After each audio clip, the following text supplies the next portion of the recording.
Good morning viewers, आप सब कैसे हैं? मैं बहुत अच्छा हूँ और होप करता हूँ आप भी बहुत अच्छे होंगे।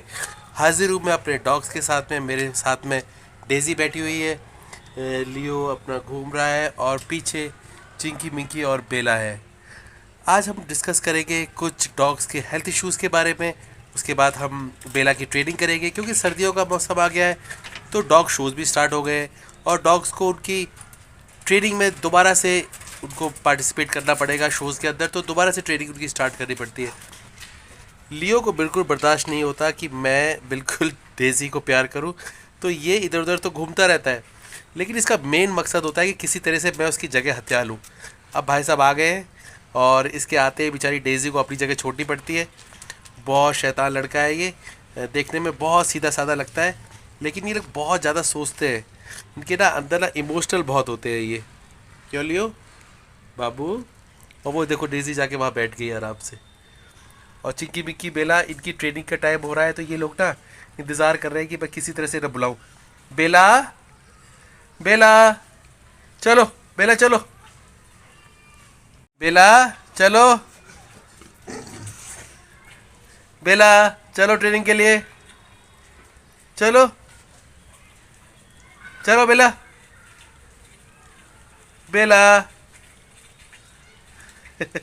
वो देखती रहेगी मुझे, बोलेगी लेके चलो मुझे।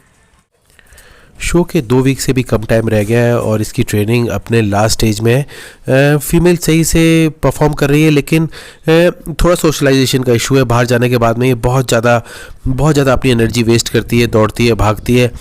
इस एज के अंदर जितनी ट्रेनिंग होनी चाहिए डॉग की, उतनी ट्रेनिंग के आसपास ये आ चुकी है। मैं इससे बहुत ज़्यादा एक्सपेक्ट नहीं कर रहा, लेकिन जिस क्वालिटी की ये फीमेल है ये अपनी क्वालिटी दिखा देगी, इस बात का मुझे कॉन्फिडेंस है। बहुत सारी चीज़ें देखनी पड़ती हैं, सर्दी बहुत ज़्यादा पड़ रही है, तो ज़्यादा ना अर्ली मॉर्निंग में हम इसकी ट्रेनिंग भी नहीं करा सकते, क्योंकि छत के ऊपर हवा का सर्कुलेशन ज़्यादा रहता है, ठंड ज़्यादा रहती है, तो इसलिए हम थोड़े से टाइम के लिए कराते हैं। और वैसे भी डॉग्स को ना बहुत ज़्यादा लंबी ट्रेनिंग पसंद नहीं होती है। 10-15 मिनट की, 20 मिनट की एटमोस्ट ट्रेनिंग करा दें, वही काफ़ी होती है। एक चीज़ मैं और डिस्कस करना चाहता हूँ। बहुत सारे लोग मेरे पास कॉल करते हैं, सर कि मेरी फीमेल प्रोड्यूस नहीं कर रही है, उसके जो हीट के सिम्टम्स हैं वो सही नहीं आ रहे हैं। स्वेलिंग होती है लेकिन ब्लीडिंग नहीं होती, ब्लीडिंग होती भी है तो कम दिन के लिए होती है। देखिए ऐसे केस में हार्मोन की प्रॉब्लम है। हार्मोन की प्रॉब्लम के लिए सबसे अच्छी जो मेडिसिन काम करती है वो सीपिया करती है। सीपिया और जो आयुर्वेदिक मेडिसिन है वो जो सबसे अच्छा काम करती है वो है M2 टोन। ये आपको किसी भी नॉर्मल मेडिकल स्टोर से मिल जाएगी। इसको स्टार्ट करना है कम से कम हीट आने से 2-3 महीने पहले। लगातार देते रहिए, सीपिया को भी आपको लगातार देते रहना है। इसके बाद में आपको उसको ना फूड जो है ना वो अच्छी क्वालिटी का देना है, प्रोटीन अच्छी क्वालिटी के देने हैं।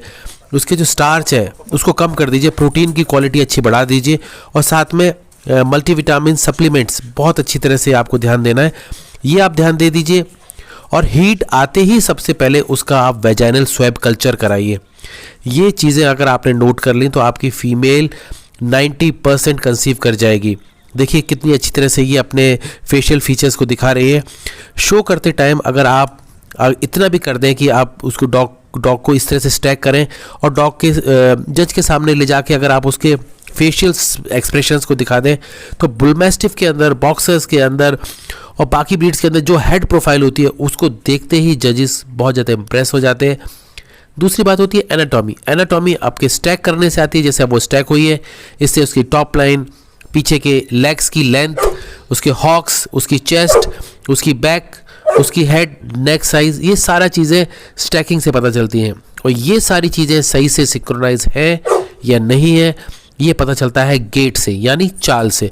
जब आप इसे लेके चलते हैं तो ये सारी चीज़ें एक साथ मूव करती हैं। अगर ये सारी चीज़ें ऑप्टिमाइज होंगी, सही होंगी, एक दूसरे को सपोर्ट कर रही होंगी, तो जो डॉग का जो मोमेंट होगा वो फ्री फ्लो मोमेंट होगा। फ्री फ्लो मोमेंट के अंदर डॉग बहुत बेहतरीन तरीके से चलता है, बिना थके हुए बहुत लंबे टाइम तक चल सकता है। इसीलिए हम जब भी डॉग को चलाते हैं तो ये देखते हैं कि डॉग की जो मोमेंट होनी चाहिए वो रिदमिक होनी चाहिए, रिदम होनी चाहिए। डॉग की मूवमेंट जितनी ज़्यादा रिदमिक होगी, डॉग उतना ही इंजॉय करेगा, कम एनर्जी खर्च करेगा, और ना उसका जो मूवमेंट्स होंगे ना एफर्टलेस होंगे। तो जजेस क्या देखते हैं? जजेस ये देखते हैं कि ये डॉग जो है ये बिना थके कितने लंबे टाइम तक काम कर सकता है।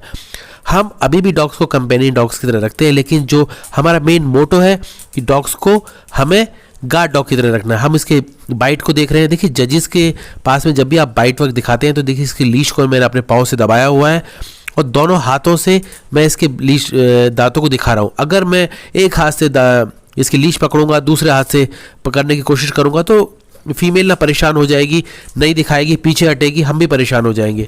इसीलिए ट्रेनिंग के दौरान आप लगातार इसके दांतों को चेक करते रहिए ताकि जज के सामने जाके आप भी नर्वस ना हो, फीमेल भी नर्वस ना हो और आसानी से दांत दिखाए जा सकें। दांतों का स्ट्रक्चर, दांतों के का ये बहुत ज़्यादा डिपेंड करता है फीमेल की क्वालिटी को असेस करने के लिए, इसलिए इसको सीरियसली लीजिए, दांतों को देखते रहिए बीच बीच में। अगर बाई चांस दांत नहीं भी दिखाती है फीमेल तो बहुत सारे अलग तरीके होते हैं जिससे ना आप ना फीमेल को दांत दिखाने के लिए मजबूर कर सकते हैं। फोर्सफुल तरीके होते हैं, जब कुछ तरीका सा काम नहीं आता तो हम वो भी यूज़ करते हैं, लेकिन उसकी नौबत ही क्यों है। जब अगर आप डेली ट्रेनिंग कर रहे हैं, देखिए मैंने उसकी लीश छोड़ी हुई है, फीमेल आराम से खड़ी हुई है, कितनी अच्छी तरीके से स्टैक हो रही है। होप ये वीडियो आपको इन्फॉर्मेटिव लगा होगा। अगर आपको पसंद आए तो प्लीज़ लाइक शेयर सब्सक्राइब जरूर कीजिए। Thank you for watching my channel. अगर आपको कोई भी डाउट है तो आप मुझे व्हाट्सएप कर सकते हैं, प्लीज़ कॉल मत कीजिए। बिजी होने की वजह से मैं अगर कॉल नहीं उठा पाता तो लोग फील करते हैं कि मैं कॉल नहीं उठाता, ऐसा नहीं है, ज़रूरत पड़ने पर मैं कॉल भी उठाता हूँ। Thank you for watching, have a good day.